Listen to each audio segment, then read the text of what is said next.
नमस्कार, आप सभी का फिर से एक बार स्वागत है ब्रेक के बाद। और आशा करता हूँ आप बिल्कुल हेल्दी वेल्दी और हैप्पी होंगे। बहुत ही प्यारा सा शांति की शक्ति से ये गीत आपने सुना। हेमा देसाई और आसिफ देसाई और बी के मोहन जी मिलकर इस गीत को गाया था। बहुत ही प्यारा सा जो है शांति का संदेश इसमें समाया हुआ है।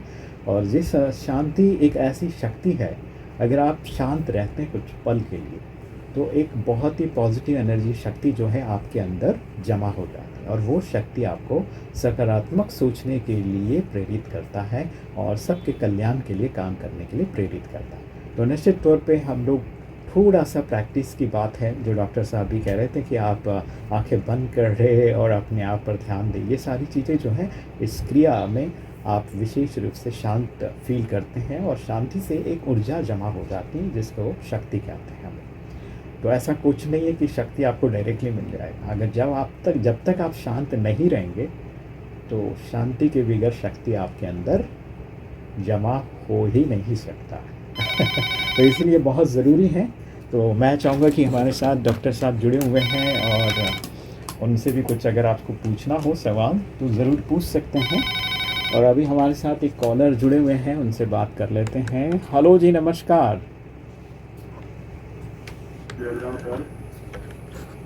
मदन लाल जी, स्वागत है, बोलिए बोलिए।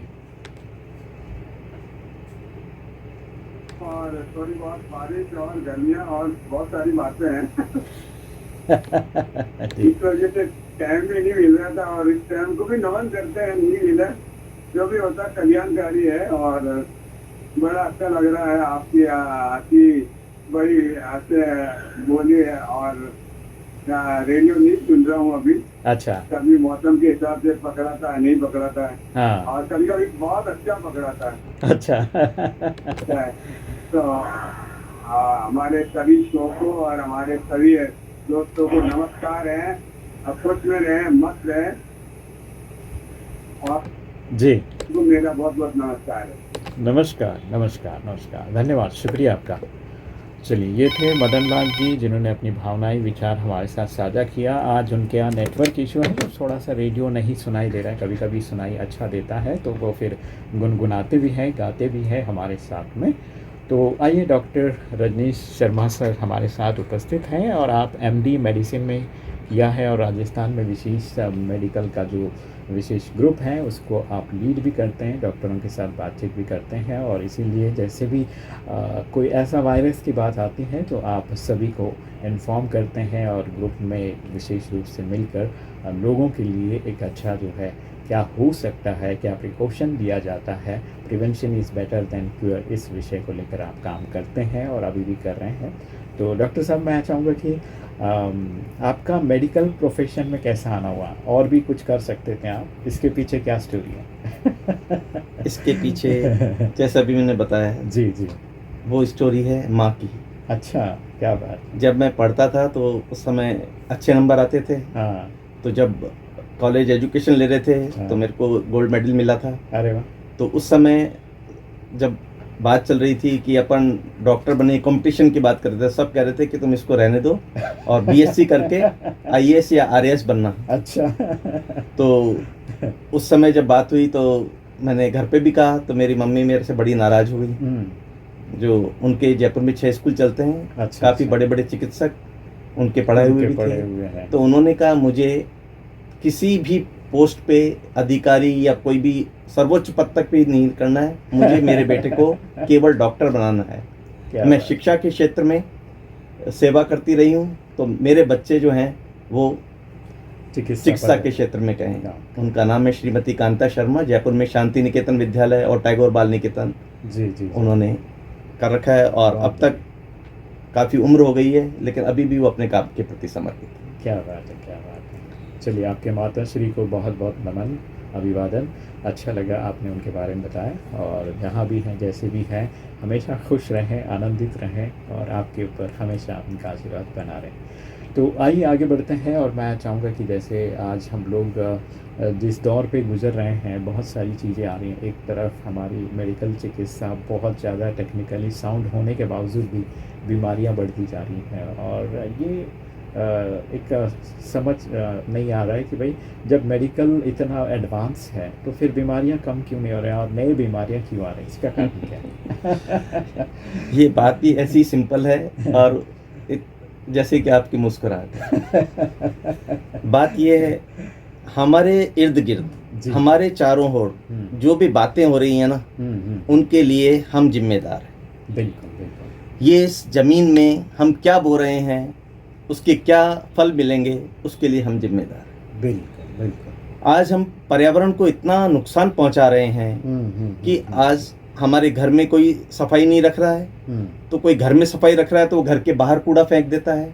घर के बाहर गंदगी है, नालियों में गंदगी है, ओपन एयर डेफिकेशन अब तो काफ़ी कम हो गया है। बिल्कुल नहीं तो पहले खुले में लोग शौच जा रहे हैं। पानी है वो शुद्ध नहीं है, तो अपन ने पानी को और हवा को दोनों को अशुद्ध कर दिया। इसके वजह से तो इसके कारण से हवा से जो जितने भी airborne disease, water borne disease, हैजा, कॉलरा, टाइफाइड, दस्त, खूनी दस्त, ये सारी चीज़ें हमारे पास हो जाती हैं। और इसी प्रकार से हमने चीज़ों को जला जला कर और गाड़ियों की बढ़ती संख्या के हिसाब से जो प्रदूषण हो रहा है, उससे हमारे को ब्रोंकियल अस्थमा, COPD, इस प्रकार की जो बीमारियां हैं, TB जो उसका एक अलग पार्ट है, तो इस प्रकार की बीमारियां हो। तो अगर हम कहते हैं कि ये बीमारियां कैसे आ रही हैं, तो भाई ये तो हमने पैदा की हैं। बिल्कुल। मैंने एक बार एक मच्छर की आत्मकथा लिखने की कोशिश की। तो उस मच्छर की आत्मकथा लिखने की कोशिश की, तो मैंने कहा भाई तुम्हारे जनक कौन है? कहते सर आप ही हो।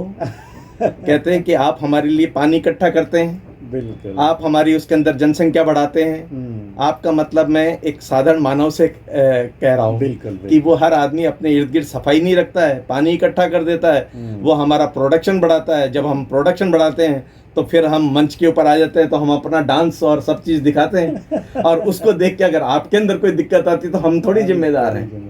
हमको तो आता ही नहीं, हम पानी इकट्ठा करना जानते ही नहीं। तो उसकी बात सुन के आपकी बात का जवाब मुझे मिला बिल्कुल कि भाई ये कहाँ से बीमारियां आ जाती। तो बीमारियां हैं, स्वच्छ रहें तो आप स्वस्थ रहेंगे।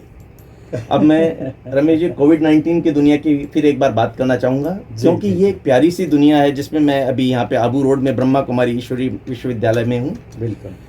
और एक इंडियन मेडिकल एसोसिएशन का स्टेट IMA का रीजनल वाइस प्रेसिडेंट का एक सदस्य भी हूँ मैं इस संस्था का।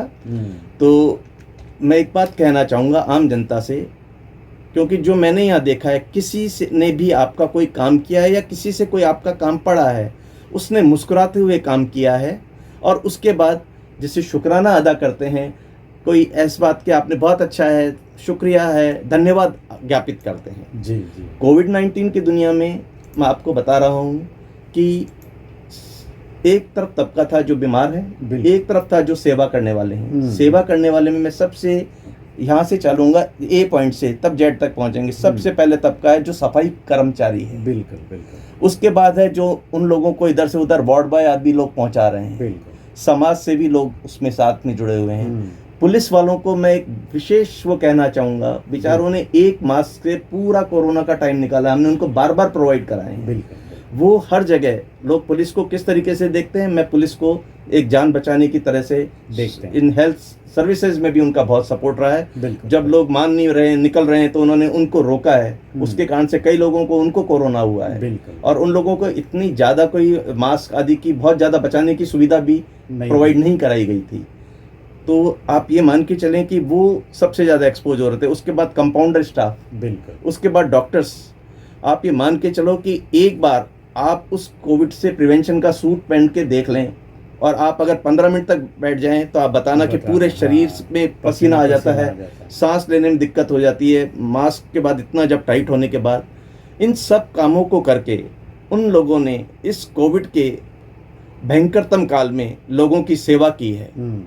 और लोगों ने उनको कई जगह ये मान के चले, एक विभत्स हादसा तो मैं आपको ये बताना चाहूँगा कि एक परिवार के अंदर किसी की डेथ हो गई। वो परिवार वाले लोग उसको हाथ लगाने को तैयार नहीं है, उस बॉडी को उठाने को तैयार नहीं। वो पैसे दे रहे हैं कि इसको सीधे यहाँ ले जाओ और यहाँ से एम्बुलेंस से वाशिश करा के इसको बर्न करवा दो। इस तरह की परिस्थिति में पूरे ये मेडिकल कर्मचारियों ने, चिकित्सक से लेके जिन भी लोगों ने इनमें काम किया है, उनका हमको हमेशा हृदय से आभारी रहना चाहिए। और उनके प्रति हमारा ऐसा व्यवहार होना चाहिए कि उनको लगे कि वास्तव में ये नोबल प्रोफेशन है, ये केवल रोजगार के लिए किया गया काम नहीं है, ये केवल अपना पेट भरने के लिए वो लोग नहीं कर रहे हैं, ये समाज की सेवा अपने सभी लोगों के जो उनके साथी हैं, भारतीय हैं, उनका प्राण बचाने के लिए वो काम कर रहे हैं। तो इस जो इतना अच्छा माध्यम हमें मिला है, अच्छे श्रोता हमारे साथ हैं, मैं यही कहना चाहूँगा इस प्रकार के वर्गों के साथ कई बार ये देखा गया है चिकित्सकों के लिए कि वो पूरी जान बचाते हैं, एक ही बीमारी के 100 में से 99 मरीज बचा देंगे, लेकिन उसी अस्पताल में अगर उसी बीमारी का उसी परिवार का एक मरीज को कुछ हो जाता है तो फिर लालच और इसकी जो पराकाष्ठा के कारण से लोग घेराव करते हैं, डेड बॉडी नहीं उठाते हैं, और केवल वो पैसे के प्रलोभन के कारण से ये जो मानवता है, ये जो भावना है, जो करुणा है, दया है, जिस कारण से लोग बाग डॉक्टर बने हैं या चिकित्सा के क्षेत्र में नर्सिंग कर्मचारी आए हैं, जो लोगों को अमृत पान कराने के चक्कर में खुद विष पान भी कर रहे हैं, वो लोग ऐसा महसूस करते हैं कि कहीं हमने गलत प्रोफेशन तो नहीं ले लिया। आप ये बताइए, अगर आप आग में जल रहे हैं, कोई आपके बार बचाने आ रहा है, हो सकता है 10 में से 9 को बचा लाया हो, एक को नहीं बचा पाया हो, क्योंकि सारी हाथ डॉक्टर के हाथ में या दवाओं के हाथ में नहीं होती, परमात्मा के हाथ में होती है कि वो किस समय किसको सही करता है नहीं। उस समय जो ये चिकित्सकों के साथ चिकित्सालयों में आजकल ये हिंसा देखी जा रही है, पैसे के कारण से ये जो मौताने की बातें की जा रही है, ये हमारी मानवता को एक शर्मिंदा करते हैं। और हम जो प्रबुद्ध लोग हैं वो ये मान के चलें कि इस प्रकार का कहीं काम होता है तो हम उनको ऐसा वातावरण दें कि वो मानवता की सेवा कर सकें, आगे और चिकित्सक इंटेलिजेंट यहाँ आए। नहीं तो वो इंटेलिजेंट जो लोग हैं 5 साल काम करके किसी भी IT सेक्टर में उससे ज़्यादा पैसा कमा सकते। एक रमेश जी, आपने जो बात कही, कई लोग कहते हैं कि चिकित्सा आजकल एक व्यापार होता जा रहा है।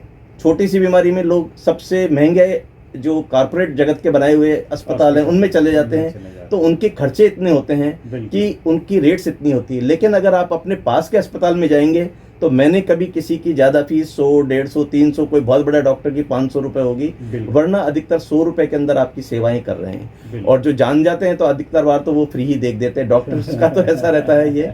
तो आप मान के चलें, इस कोविड के टाइम में भी मैं आपको बता रहा हूँ, कई लोग कहेंगे कि कई बेड्स इतने में गए, लेकिन अधिकतर परिवारों में हमने देखा किसी डॉक्टर ने अपनी फीस नहीं बढ़ाई, बल्कि किसी जगह होगा तो उसने देखा नहीं हो कि भाई आपके पास आदत आपकी खराब है, इस समय इनकम नहीं है। जबकि अभी बेंगलोर में भी आपने सुना होगा, बाढ़ आ गई, तो वहाँ का हर होटल 10,000 की जगह 40,000 रुपये पर नाइट हो गया। पर हमने कभी ऐसा नहीं देखा कि किसी डॉक्टर ने कहा होगा कि इस समय भीड़ ज़्यादा है तो मैं शौक से 400 रुपये ये फीस कर दूँ। तो इसलिए सभी प्रबुद्ध, अच्छे दिल वाले, प्यार भरी दुनिया में रहने वाले मेरे सभी लोगों को मैं अपने साथ लेके बताना चाहूँगा और साथ चाहूँगा कि इस कृतज्ञ रहें, कृतज्ञता ना करें। ये पैसे यहीं आने जाने हैं। ये जो छोटे कुछ लोग अपनी नेतागिरी चमकाने के लिए इस प्रकार का काम कर देते हैं, एडवर्टाइजमेंट कर लेते हैं, उससे बचाकर, जैसे ब्रह्म कुमारी ईश्वरी संस्था है, ऐसे ही चिकित्सकों की भी एक संस्था है, उनको भी आप मान रखें तो आप देखिए कितना बेहतर चिकित्सा भारत वाले कर सकते हैं। एक बात का आप सभी को स्वाभिमान होना चाहिए कि भारतीय चिकित्सक अमेरिका, ब्रिटेन, ये यूरोप, फ्रांस, इसमें जितने भी नाम हैं, सबसे ज़्यादा प्रशंसनीय डॉक्टर उन देशों में भारतीय माने जाते हैं। उनका डायग्नोसिस अच्छा है, उनका व्यवहार अच्छा है, उनका सेवा करने का क्रम अच्छा है, और वो सीखा है उन्होंने आप जैसे जो हृदय से आभार प्रकट करने वाले, प्रेम देने वाले लोगों से। बिल्कुल। डॉक्टर साहब, बहुत बहुत धन्यवाद, शुक्रिया। आपने एक अंतर्दृष्टि जो है हमारे इस रेडियो के माध्यम से लोगों के बीच में रखा, और मैं चाहूँगा कि इस बात को याद रखें हमेशा। और कई बार जो है पूरी तरह से आप अपनी तरफ ना लेते हुए उस तरफ भी जाकर सोचिए कि डॉक्टर के साथ क्या बीत रहा होगा अगर आपने ऐसा कुछ कहा, क्योंकि उन्होंने कोशिश की कि 100 लोगों को बचाने का, अगर उसमें से 1-2 पेशेंट अगर कहीं इधर उधर हो जाते हैं तो उससे वो हम लोग उनको बदनाम कर देते हैं या कुछ ऐसा बोल देते हैं, तो डॉक्टर कितना फील करता होगा। अगर आप डॉक्टर होते तो क्या करते हैं, तो वो भी सोच के देखिएगा आप एक बार। तो निश्चित तौर पे कहीं ना कहीं ये सारी चीज़ें जो है हमें थोड़ा सा टाइम ज़रूर लगता है इन चीज़ों को देखने में, समझने में, लेकिन मैं चाहूँगा कि राइट सोचिए, सही सोचिए और सही बात कहिए। इन्हीं शुभ आशाओं के साथ आइए एक बहुत ही प्यारा सा गीत मैं आपको सुनाने वाला हूँ। डॉक्टर के साथ साथ उस परम पिता परमात्मा को भी ज़रूर याद करें, तो निश्चित तौर पे आप हेल्दी वेल्दी और हैप्पी रहेंगे और सबके लिए करुणा से भर जाएंगे, है ना। तो आइए सुनते हैं ये प्यारा सा गीत, शायद आपको अपनी अंतर्दृष्टि में हेल्प करे। सुनते रहो, मुस्कुराते रहो। हाँ, डॉक्टर के साथ परम पिता को भी तुम याद करो।